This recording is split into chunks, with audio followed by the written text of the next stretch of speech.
Hello everyone, welcome to Sanmarga classes. ರೇಖೆಗಳು ಮತ್ತು ಕೋನಗಳು ಅಧ್ಯಾಯದ 2ನೇ ಪ್ರಶ್ನೆಯನ್ನ ಗಮನಿಸಿ. ಒಂದು ಕೋನವು ಇನ್ನೊಂದು ಕೋನದ ಅರ್ಧವಾಗಿರುವ ಪೂರಕ ಕೋನಗಳ ಜೋಡಿಯು ಆಯ್ಕೆ 50 ಡಿಗ್ರಿ, 40 ಡಿಗ್ರಿ, ಆಯ್ಕೆ ಬಿ 120 ಡಿಗ್ರಿ, 60 ಡಿಗ್ರಿ, ಆಯ್ಕೆ ಸಿ 55 ಡಿಗ್ರಿ, 35 ಡಿಗ್ರಿ, ಆಯ್ಕೆ ಡಿ 60 ಡಿಗ್ರಿ, 30 ಡಿಗ್ರಿ. ಸೊ ಇಲ್ಲಿ ಎರಡು ಕೋನಗಳು ಮೊತ್ತವು 90 ಡಿಗ್ರಿ ಆಗಿದ್ರೆ ನಾವು ಅವುಗಳನ್ನ ಪೂರಕ ಕೋನಗಳು ಅಂತ ಹೇಳ್ತೇವೆ. ಸೊ ಒಂದು ಕೋನವನ್ನ ನಾವು ಎಕ್ಸ್ ಅಂತ ತಗೊಳ್ಳೋಣ, ಇನ್ನೊಂದು ಕೋನವು ವಾಯ್ ಅಂತ ತಗೊಂಡ್ರೆ, ಸೊ ಇಲ್ಲಿ x plus y is equal to 90 degree.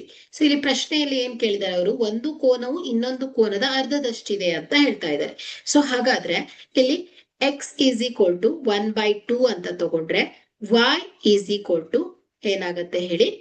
So x is equal to 1/2 y ಅಲ್ವಾ. ಸೊ ಒಂದು ಕೋನವು ಇನ್ನೊಂದು ಕೋನದ ಅರ್ಧದಷ್ಟು, ಒಂದು ಕೋನ ಏನಿದೆ ಇನ್ನೊಂದು ಕೋನದ ಅರ್ಧದಷ್ಟಿದೆ ಅಂದ್ರೆ x is equal to 1/2 into y ಆಗುತ್ತೆ.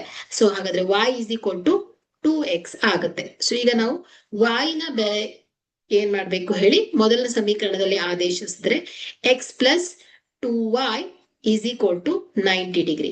ಸಾರಿ, ಎಕ್ಸ್ ಪ್ಲಸ್ ವಾಯ್ ಅಂದ್ರೆ ಏನಾಗುತ್ತೆ ಹೇಳಿ, 2x ಬರುತ್ತೆ ಅಲ್ವಾ. ಸೊ ಹಾಗಾದ್ರೆ ಇಲ್ಲಿ ಎಕ್ಸ್ ಪ್ಲಸ್ ವಾಯ್ ಜಾಗದಲ್ಲಿ ಈಕ್ವಲ್ ಟು 2x, ಯಾಕಂದ್ರೆ ಅರ್ಧದಷ್ಟಿದೆ, ಇನ್ನೊಂದು ಕೋನದ ಅರ್ಧದಷ್ಟಿದೆ. X plus 2x equal to 90 degree, 3x is equal to 90 degree. So x is equal to 90 divided by 3. So 3 ಒಂದ್ಲೆ 3, 3 ಮೂರ್ಲೆ ಅಂದ್ರೆ 30 90 ಡಿಗ್ರಿ ಆಗುತ್ತೆ. So x equal to 30 degree ಬಂದಿದೆ. ಸೊ ಎಕ್ಸ್ ಈಕ್ವಲ್ ಟು 30, ಹಾಗಾದ್ರೆ ವಾಯ್ ಎಷ್ಟು ಬರುತ್ತೆ ಹೇಳಿ. y is equal to 2x ಆಗಿರೋದ್ರಿಂದ 2 into 30 degree is equal to 60 degree ಆಗುತ್ತೆ.